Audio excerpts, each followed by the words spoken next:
पिछले एपिसोड के link description box में दे दिए गए। आज की कहानी की शुरुआत पूर्वा के फोन कॉल को ट्रेस करने से होती है। गुरु अपनी टीम विक्रांत और पूर्वा के पापा के साथ हेलीकॉप्टर से उसी हॉस्पिटल पहुंच जाते हैं जहां से पूर्वा का इलाज चल रहा था और वहीं से फोन आया था। वह हॉस्पिटल का सीसीटीवी चेक करते हैं जिसमें उन्हें दिखता है कि पूर्वा को किडनैपर दोबारा पकड़कर ले जाता है, मगर उसमें किडनैपर का चेहरा नहीं दिखता। विक्रांत जानबूझकर ऐसा रिएक्ट करता है कि हम पूर्वा के कितने करीब थे, मगर तभी गुरु कहता है कि किडनैपर ज्यादा दूर नहीं गए होंगे, अभी भी इसी रीजन में होंगे। विक्रांत समझ जाता है गुरु की टेक्नोलॉजी और स्पीड देखकर कि विक्रांत का मरना तय है अगर वह पकड़ा गया। तभी किडनैपर का वीडियो कॉल आता है जिसमें पूर्वा की आंखों में पट्टी बंधी होती है, मगर वह ज्यादा होश में नहीं होती। किडनैपर कहते हैं कल बात करेंगे, पैसा तैयार रखना। इधर विक्रांत मौका देखकर होटल के बगल में निकल रही नदी में धर्मेश का सर गिर देता है। किडनैपर पूर्वा को अपने अड्डे पर ले जाते हैं। तभी उसे उनका कॉल आता है जिसने पूर्वा को नेपाल का बॉर्डर के उस पार पहुंचाने का ठेका दिया था। उसका नाम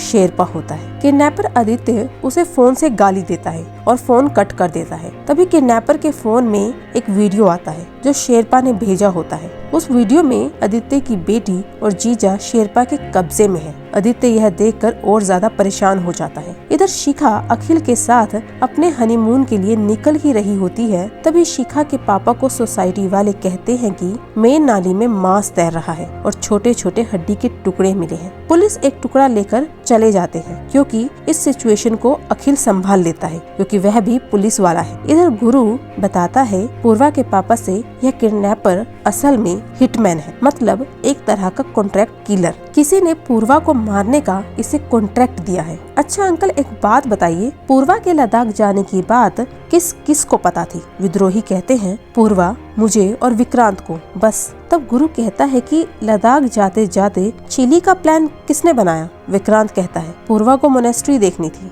इसलिए प्लान बदल दिया था मैंने। तब गुरु कहता है हमें एक फोटो मिली है सैटेलाइट से जहां पर यह पता लग रहा है कि जो चिली में हमला हुआ वह किडनैपर ने ही किया था क्योंकि उसके पास एक गन है और उसकी हाइट भी किडनैपर से मैच करती है जो स्पेशली पूर्वा को मारना चाहता था। मगर हिटमैन को पूर्वा का एग्जैक्ट प्लेस कैसे पता था? तभी गुरु विक्रांत की तरफ शक की नजर से देखता है। तभी विक्रांत अपने आप को पूर्वा के पापा के सामने इनोसेंट प्रूफ करने के लिए ये बोलता है कि मैं अपनी वाइफ से बहुत प्यार करता हूँ। तुम्हारे मुताबिक मैंने ही उस होल में ब्लास्ट करवाया था जहाँ पूर्वा थी। वहाँ पर पूर्वा के साथ साथ मेरी बहन भी मौजूद थी। क्या मैं अपनी बहन को भी मारना चाहूँगा? तभी मेन गेट से विक्रांत की सिस्टर और उसके पापा आते हैं। गुरु तभी पल्लवी से पूछता है कि जिस दिन ब्लास्ट हुआ था उस दिन तुम थोड़ी देर पहले बाहर क्यों चली आई थी? यह सुनकर विक्रांत और पल्लवी के पसीने छूटने लगते हैं। तभी गुरु सीसीटीवी की वीडियो शो करता है जिसमें पल्लवी किसी से फोन पर बात करते हुए बाहर निकलती है। तब पल्लवी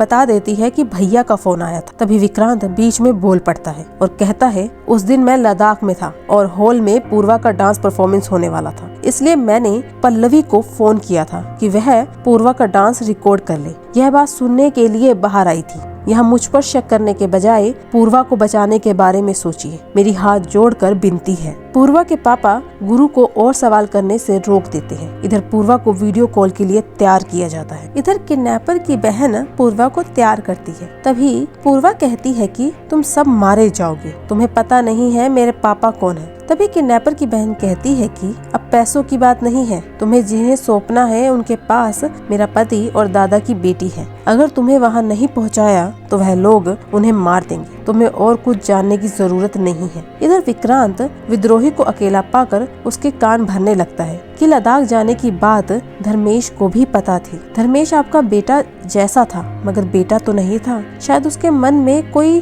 खटास रह गई हो। तभी गुरु दोनों को अंदर बुलाता है और न्यूज दिखाता है जिसमें पुलिस वालों को धर्मेश का कटा हुआ सर मिलता है। यह देखकर विद्रोही दुखी हो जाता है। इधर शिखा को भी एयरपोर्ट पर चल रही न्यूज से धर्मेश की गर्दन मिलने का पता लगता है। यह जानने के बाद शिखा अपने पापा और मम्मी को इंडिया छोड़कर जाने की सलाह देती है। शिखा बहुत ज्यादा डरी होती है। इधर विक्रांत के पापा पल्लवी को रोने से चुप कराते हैं। तब पल्लवी उनसे बता देती है कि भैया को पता था वहाँ ब्लास्ट होने वाला था, उन्होंने ही मुझे भागने के लिए कहा था। यह सुनकर विक्रांत के पापा हैरान हो जाते हैं। इधर विक्रांत विद्रोही से सॉरी कहता है क्योंकि उसने धर्मेश को ढूंढने में देरी कर दी। अब टाइम वीडियो कॉल का हो जाता है। अब पूर्वा के पापा वीडियो कॉल के जरिए पूर्वा को देख पाते हैं, मगर पूर्वा ज्यादा होश में नहीं होती। किडनैपर के कहने पर 100 करोड़ विद्रोही ट्रांसफर करवा देता है। तभी गुरु कोई शब्द लिखता है जिसे विद्रोही पूर्वा से कहता है। वह शब्द होता है बेटा ब्लॉकर। किडनैपर कैमरा पर हाथ रख लेता है और पूछता है कि यह क्या बातचीत हो रही है। तब विद्रोही बोलता है कि पूर्वा को दिल की बीमारी है, उसे हर 8 घंटे में दवाई देनी पड़ती है, वरना वह मर भी सकती है। यह कंफर्म होने के बाद किडनैपर कैमरा से हाथ हटा लेता है। विद्रोही वो सारे वर्ड पूछता है जो गुरु लिखता है। बदले में पूर्वा भी कोड वर्ड में जवाब देती है। तभी विक्रांत जानबूझकर बीच में बोल पड़ता है, जिससे वीडियो कॉल किडनैपर कट कर देते हैं ताकि सीक्रेट इंफॉर्मेशन कट हो जाए। वीडियो काटने के बाद विद्रोही विक्रांत पर गुस्सा करता है कि बीच में बोलने की क्या जरूरत थी। तभी गुरु बोलता है जो इंफॉर्मेशन हमें चाहिए थी हमें मिल चुकी है, अब पूर्वा को वापस आने से कोई नहीं रोक सकता। यह सुनकर विक्रांत और ज्यादा घबरा जाता है और यहीं पर यह काली काली आंखें सीजन 2 का एपिसोड नंबर 3 खत्म हो जाता है। इसी तरह की एक्सप्लेनेशन वीडियो के लिए चैनल को लाइक, शेयर, सब्सक्राइब करना ना भूलें। Thank you.